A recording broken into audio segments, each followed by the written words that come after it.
বিসমিল্লাহির রহমানির রহিম। প্রিয় স্টুডেন্ট, আশা করি সকলেই ভালো আছো।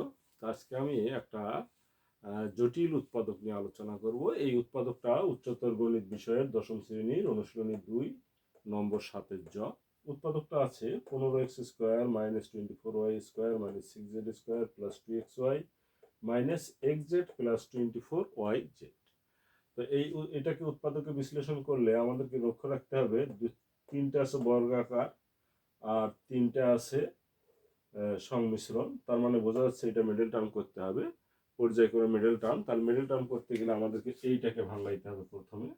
তাহলে এইটাকে যদি আমরা ভাঙাই এক্স ওয়াই কে, তাহলে এটাকে ভাঙাতে এক্স ওয়াই যেহেতু সঙ্গে আছে, তারপরে এক্স স্কোয়ার আর ওয়াই স্কোয়ারটা নিতে হবে। তাহলে এখানে 15 আর হলো 24, এই দুটো গুণন করে দিলে হচ্ছে 360। এই 360কে যদি আমরা ভাঙাই, একটা আসে 20, একটা হলো 18।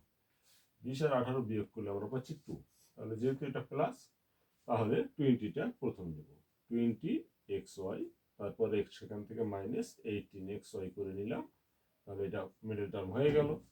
তারপরে মিডল টার্ম করতে হবে মাইনাস xz কে। তাহলে xz কে করতে গেলে আমাদের x আর z কে নিতে হবে, এক্স স্কোয়ার আর জেড স্কোয়ার আলা। তাহলে এক্স স্কোয়ার আর জেড স্কোয়ার আলা নিলে 6 আর 15 গুণন করলে হচ্ছে 90।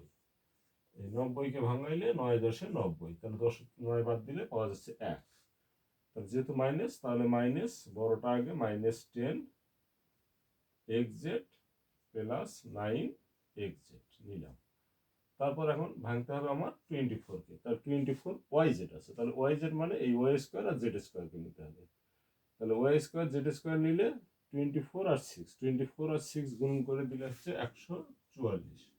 144কে 12 12 144, এই 12 বার 12 যোগ করে দিলে হচ্ছে 24।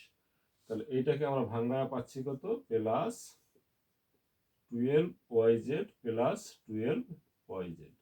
এখন এই লাইনের বাকি থাকলো আমার মাইনাস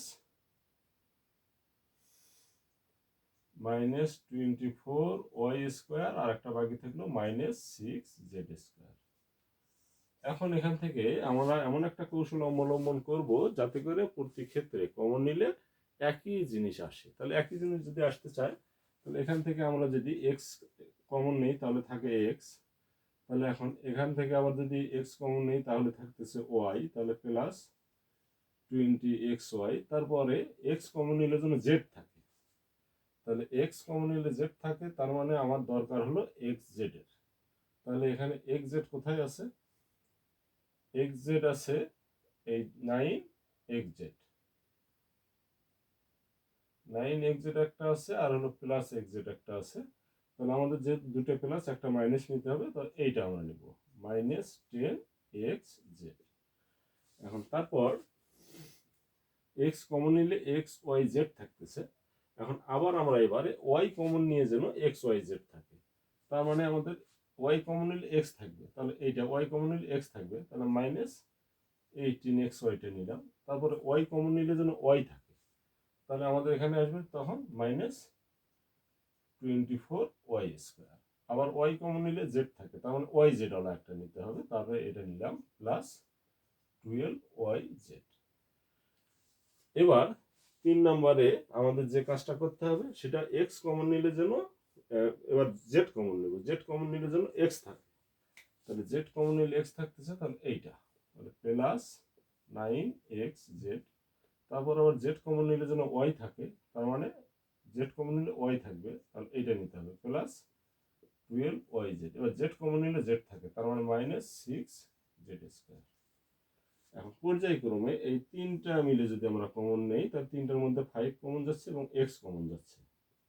তাহলে 5x কমন গেলে এখানে থাকতেছে 3x, এখানে 4 5 20, 4y, এখানে 5 2 10 মাইনাস 2z। আবার এই তিনটার থেকে আমাদের কমন যাচ্ছে মাইনাস 6y, 6y কমন গেলে এখান থেকে থাকে 3x, এখান থেকে থাকে প্লাস 4y, এখান থেকে থাকে মাইনাস 6 2 12 2z। তারপর আবার এই তিনটার থেকে যদি আমরা প্লাস 3z কমন নেই, তাহলে এখান থেকে থাকতেছে 3x, এখান থেকে প্লাস 4y, এখান থেকে থাকে মাইনাস 2z। এখন সেম একই জিনিস আসলো পরপর 3 বার, তাহলে আমরা কমন নিব 3x plus 4y minus 2z। Common নিলে এখান থেকে থাকতেছে 5x মাইনাস এখানে থাকে 6y, এখানে থাকে প্লাস 3z। আমার উৎপাদক ইনটু অবস্থায় আসলো, উৎপাদক হয়ে গেল। এটাই মূলত কৌশল। তাহলে প্রথমে আমরা কি করব, কৌশলটা আরেকবার দেখি। তাহলে এই যে তিনটা আছে এক্স ওয়াই এক্স জেড আর ওয়াই জেড ওয়ালা, এই তিনটাকে আমার মিডল টার্ম করতে হবে। তো এক্স ওয়াই কে মিডল টার্ম করতে গেলে এই দুটোর সাহায্যে করতে হবে। এক্স জেড কে মিডল টার্ম করতে গেলে আবার এক্স স্কোয়ার জেড স্কোয়ারের সাহায্যে, আবার 24 ওয়াই জেড কে মিডল টার্ম করতে গেলে ওয়াই স্কোয়ার আর জেড স্কোয়ার এইটার সাহায্যে। তারপর আমরা এমনভাবে এটা সাজায় নিব যাতে করে প্রতি ক্ষেত্রে আমরা এক্স ওয়াই জেড এরকম একটা পাই, আবার এক্স ওয়াই জেড পাই, এক্স ওয়াই জেড পাই। প্রথমটাতে এক্স কমন, পরেটা ওয়াই, তারপরে জেড, এইভাবে কমন নিয়ে একই জিনিস আসবে। তারপর ওইটা কমন নিলাম, বাকিগুলো থেকে গেল। এইটাই আমাদের নির্ণয় আনসার হয়ে গেল। তো আশা করি শিক্ষার্থীরা আজকের এই উৎপাদকের বিশ্লেষণটা খুব সুন্দরভাবে বুঝতে পেরেছো এবং করতে পারবা। আজকে এ পর্যন্তই। সকলেই সুস্থ থাকো, ভালো থাকো, সুন্দর থাকো। আল্লাহ হাফেজ।